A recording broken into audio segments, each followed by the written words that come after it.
Click the bell icon to get latest videos from Etiquette. Hello friends. Now while we learned in the last video how to the different phrases of calls, it's also very important to know what kind of telephone etiquette do we require when there are some internal and external calls to be done from an organization.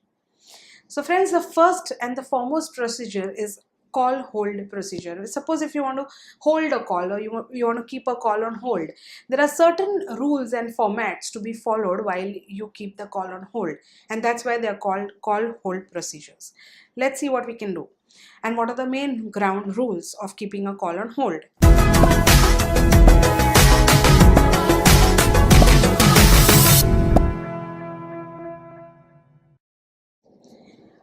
Number one, never ever keep the call hold for more than 30 seconds. The moment you keep the call on hold for more than 30 seconds, it shows that you are a very irresponsible person by keeping someone on hold and wasting that person's time at the other end. Seek permission before keeping a call on hold. It's very important. Always ask the person, may I put your call on hold? And then only put his call on hold. Specify duration. So not only seek permission, but also let the person know that how much time do you require for you to get back to him. So when you say, may I put your call on hold please, you can also tell him, sir, may I put your call on hold for 30 seconds or for a minute. Always say for a minute, because if you say a minute and get back to him within 30 seconds, he feels very overwhelmed because you've actually wasted his less time and he feels very high on you. Always say, may I please put your call on hold for a few seconds. So this is some things that you need to follow, some procedures and ground rules for before keeping the call on hold. Explain the exact reason why do you want to keep the call on hold. Wait for the customer to respond whether he is okay for you keeping his call on hold, or whether he's in a hurry, or whether he must be driving and he must be wanting to say that no, please don't put my call on hold, kindly call back after 15 minutes, but you have not heard and you've already kept the call on hold.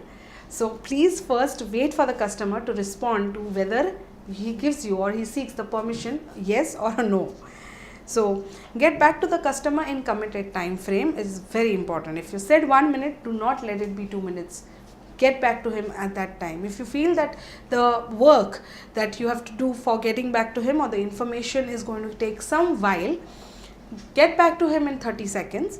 Tell him, sir, the relevant information or the relevant guidance that I would like to provide you would take some time for me to would take some time for me to research on. So sir, can I please call you after 10 minutes with the relevant information, because that would help me to do a detailed research and only then get back to you.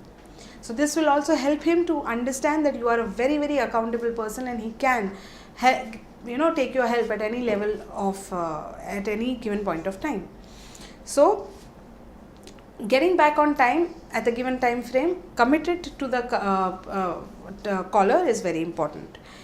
If the customer has no hold time, ask him that you can call him after some time, yes or a no.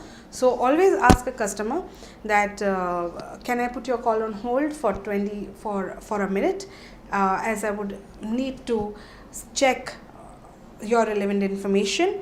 If you feel that relevant information cannot be given at that point of time, disconnect the call by saying him that, sir, can I call you back in 10 minutes because I'll need to check and then get back to you.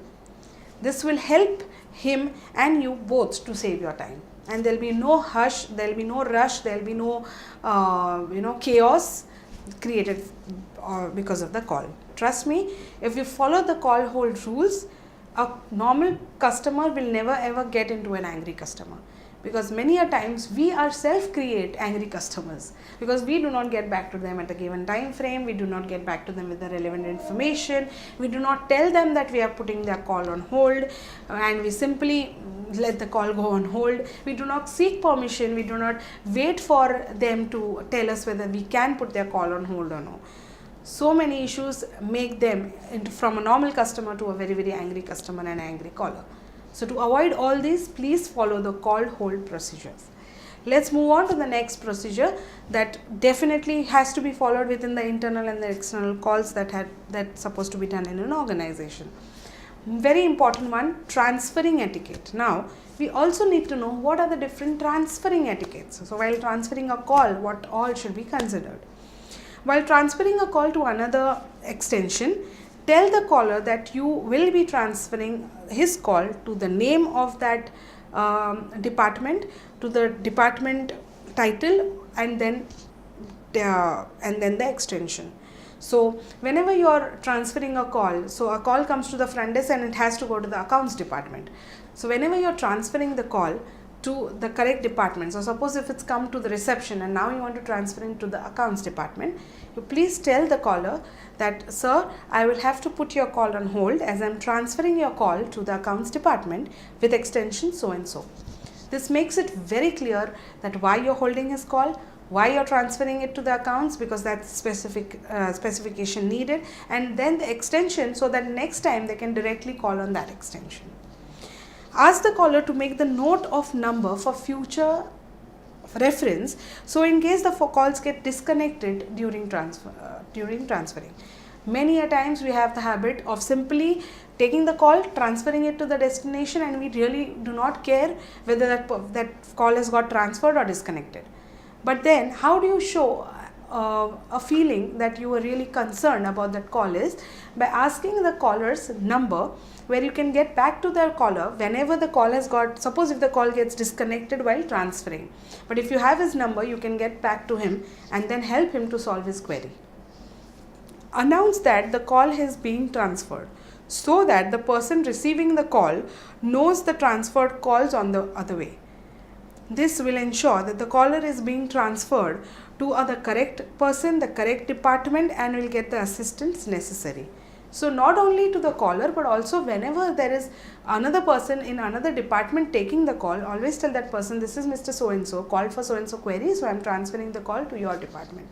And also tell the caller that you're transferring the call to that particular department, that particular extension, so that he can get that kind of help and assistance.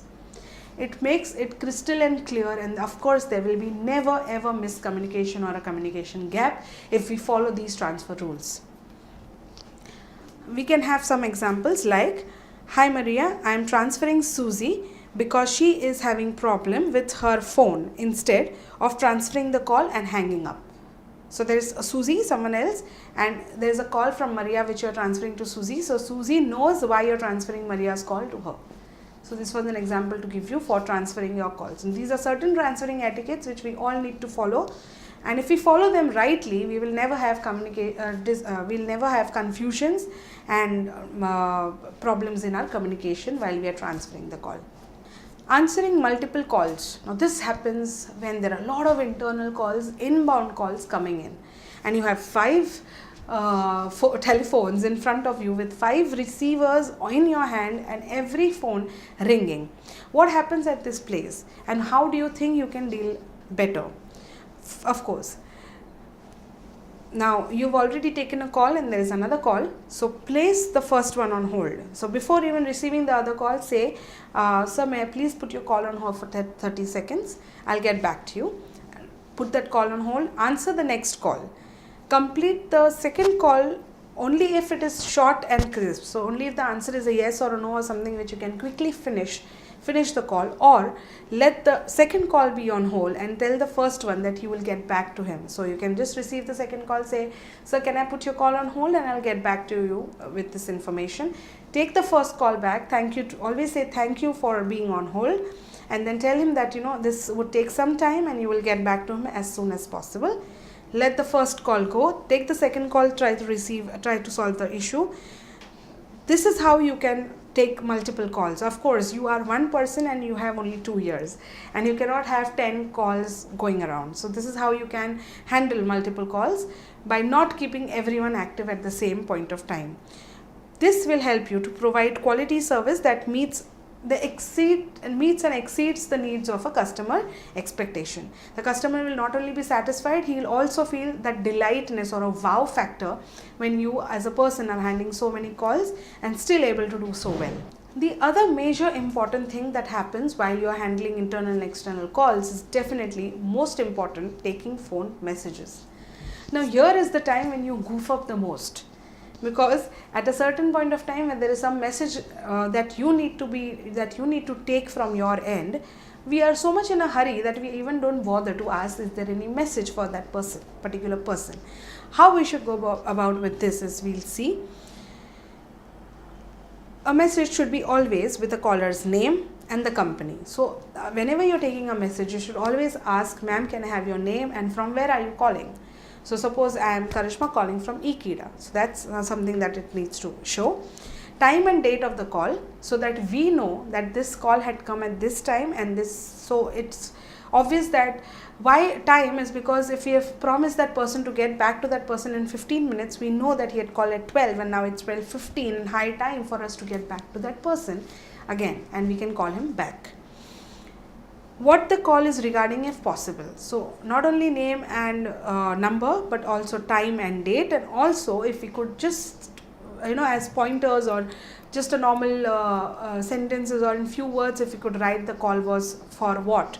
So say someone has called for taking an appointment, so we can write Karishma from Ikeda had called at 12 o'clock and so date to take the appointment for tomorrow. So at least we know that we are supposed to check the tomorrow slot. If the person is not in place, if the correct person is not in place and we are taking message in for him, or we are taking the message for the correct person, at least that person now knows that this call was for an appointment for tomorrow. So before the caller calls that person back, he first ensures that tomorrow's appointments sheet or tomorrow's schedule, and only then calls with a confirmation of an appointment for tomorrow. If a follow-up or a return call is needed, it's very important to write the message whether this call needs a follow-up for this particular thing, or this call needs to be called back on a particular situation or a particular scenario. Phone number and office number, of course. So only name and department won't work. If you do not have his number, definitely you can't call back. So friends, some very important things to be taken care while we are taking messages. These are very important because this is what we are doing in some place of others. That particular person, the right person, is not on the seat and we are doing a favor on him by taking certain messages. But please don't do a favor on anyone taking half messages, and take the correct information so that the person can get back to that person or back to the caller. The most important aspect of handling internal and external calls in an organization is handling angry customers, whether you are calling the customer or the customer is calling you. It's very important to handle angry customers. How to do is, what's the mantra? Let's see. Don't allow yourself to get angry. That's the mantra. Never get angry when the customer shouts. What if you what if you also shout and you lose your temper? The matter go worst. You will never ever forget solving the issue, but you'll never ever be able to even talk to that customer again or face that customer again, or maybe that customer would never ever call again. So never ever allow yourself to get angry when a customer is already angry and shouting at you. Keep calm is the mantra. That's the mantra for angry customers. Emphasize whenever there is an angry customer, even if you know it's not your mistake, still sympathize and empathize with the customer. Express regards for the situation. Say, I'm sorry for the inconvenience caused. If I would have been in your place, I would have felt the same. I can understand how you're feeling right now. These are certain empathy sentences or paraphrases that you can add to make your sentence sound emphatic. So this is something that you can also do to help an angry customer cool down. Agree with his circumstances. Say, I understand that what you're going through and I would have been upset too if it had happened to me. Suggest alternatives to handle the problem. Not only say that, but also say, in that case, can I help you out with so and so, or a certain different kind of alternatives where that person feels comfortable and relaxed.